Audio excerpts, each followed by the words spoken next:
I want to talk to you today about the number one challenge that women in leadership face, and that is based off of navigating multiple roles and responsibilities to the point where their attempt to be able to do this and not just do it, but do it well and excel, right? Because they've got high standards, they're high performers. They didn't get to this level in their career to be mediocre. They've had to work really hard, prove themselves, put in a lot of blood, sweat, tears, and years into getting to where they are. And a lot of them, unfortunately, think that this is just the price to pay for their success. And I often see them not having the tools they need to succeed. I see them feeling like there's never enough time. There's always something more to do. Again, navigating multiple roles and responsibilities. What do I mean by this? I will tell you that in just a second. But first, if you don't know who I am, hi, welcome. My name is Dr. Lizette Ojeda. I am a licensed psychologist, a behavioral scientist, and an executive coach supporting women leaders be able to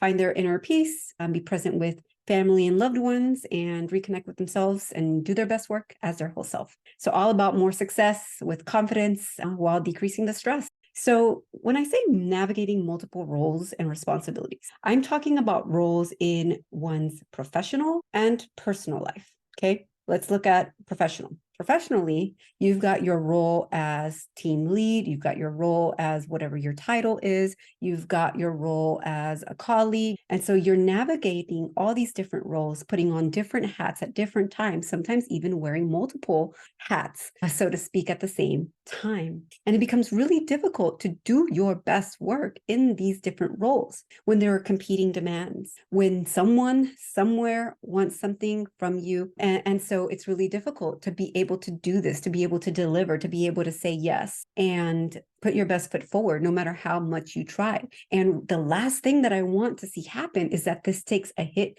to one's sense of confidence, influence, impact. And it makes sense that that could happen. And it does happen, unfortunately, because when you are not being able to perform up to par, you start to wonder, have I bit off more than I can chew? Probably yes. I'm not talking about in terms of your abilities, your skills, your strengths, right? I'm not talking about that. I'm talking about things like having a hard time saying no, having healthy boundaries, saying yes to too many things at the same time and not really thinking it through. One of the reasons this happens is because we don't have our values at the forefront, because your values guide your decisions. And so when you have your top values, your vision for where you're going with a given project, with your given career and life in general, short term, midterm, and long term, immediate, 3 months, 6 months, a year from now, and when you reach the end of your career, what do you want to be able to say that you were successfully able to achieve?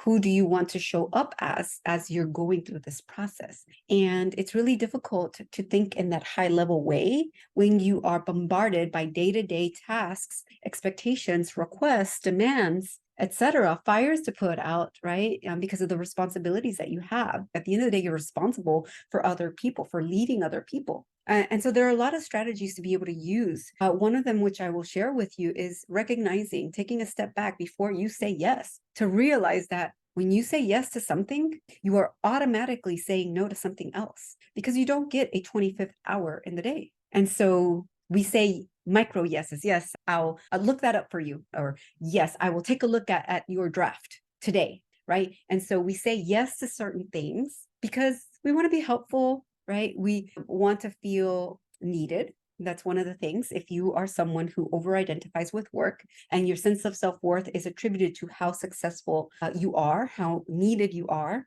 right? It makes it harder for you to say no. And, in reality, you don't have to say no and say it rudely. You can say yes and. So like, yes, I see that this is something that you need, and I can do this part for you. And I can do this part for you tomorrow or the next week, whenever it's most convenient for you. You don't have to do it right then and there. Oftentimes we put this pressure on ourselves because we want to come across as helpful. We want to come across as dedicated, right? You need to stop to think that overpromising puts pressure on you and it puts you in a position to potentially let someone down, which is what you don't want to do in the first place. And so it's that desire to be able to help, to be seen as reliable, dependable, committed, that we often, by more than we can chew, and make promises that as we're saying it, we're like, oh my goodness, why did I say I get that done today? I have to go home and do XYZ. How am I going to do that? And then what ends up happening? I think you know already. What ends up happening is you go home, if you're working in an office or somewhere, go home driving, thinking about, you just took off that hat, right? Multiple hats, multiple responsibilities. Now you're going to put on a different hat, but you're still wearing that hat because you said that you were going to give something by tonight. And so now you're bringing that home when it should have been left at work. And now you're at home trying to do the thing that you need to do in your personal life while that's still in the background, kind of bothering you. Hey, you haven't done it. You haven't done it. You said you do it. You're committed, right? You have to work in integrity. You have to keep your word. And meanwhile, what ends up happening at home? More times than not, work takes the priority. More times than not, I hear my clients, come to me with things that their family says to them, like, I thought you were off work already. You said just one more minute. When are you going to come and eat with us? You're still on your computer. Like, why haven't you unplugged? And they can tell you're distracted. Like maybe you're not even on your phone or your computer. Like you put all that aside, but you're not really there. It's still in your mind. It's to occupying that space that's really should be occupied by what you're doing now. Off talk with the people that you love, time for yourself. And it's really interesting. People think they work more than they actually do. And you know why that is? It's not quantifiable. It's because you're still thinking about work. You're still thinking about work when you're having dinner with your family. You're still thinking about work as you're trying to go to bed, and you can't, tossing and turning because your to-do list is continuously growing. Even you check one thing off, there's something else, right, that gets added in its spot.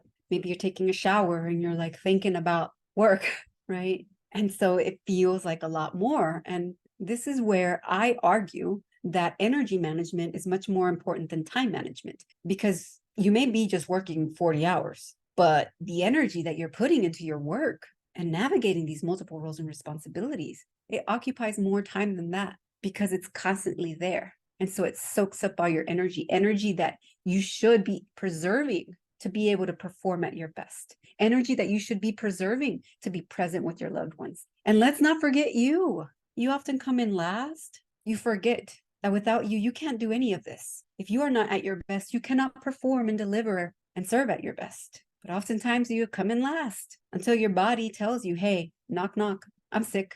Knock, knock, I'm getting irritable. I'm snapping at people. Knock, knock, I'm starting to feel like I'm not getting good sleep. Knock, knock, I'm feeling the back aches, the neck aches, the headaches. I'm getting sick more often, staying sick longer. And you kind of ignore these early signs of your body, your mind, your soul taking a toll on the pressure to perform, to provide. And I'm here to tell you it doesn't have to be that way. It really doesn't have to. Trust me, I've been there, done that. I'm a child of immigrants. I've got that immigrant hard work, hustle mentality that I've had to overcome. I'm a woman of color with a low social class background, right? Working class. Yet I'm standing here today, representing 2% of the US population who has a PhD. I've had to personally work through these pressures. And so I get it. Been there, done that. And I am so passionate about this. I do research on this, so I know what is the evidence that helps you be able to get out of this mess. Because what I want for you is more success, more confidence, and much less stress. If that's something that you are craving and are committed to having, but you just don't know how, maybe you've been trying to read books and figure things out on your own, but just can't quite put your finger on how to figure this out. Maybe you see other people doing it and you're like, what does she know that I don't? Maybe it's taking a toll on the things that you work so hard to achieve professionally, personally. Yeah, you work too hard to let all this fall apart. And it doesn't have to be that way. I would love to show you a better way, a different way, an easier way. Are you open to that? Because if you are, I'm here for you. You just got to reach out to me. Let me know, and we could talk about your specific situation. I'll let you know what I see are the issues at hand at the core, and I'll tell you what you need to do to get out of this mess once and for all. So if that's something you're interested in, feel free to reach out to me, book a call. I'll share the link somewhere here. Just click on it, and I look forward to talking with you soon. All right, take care.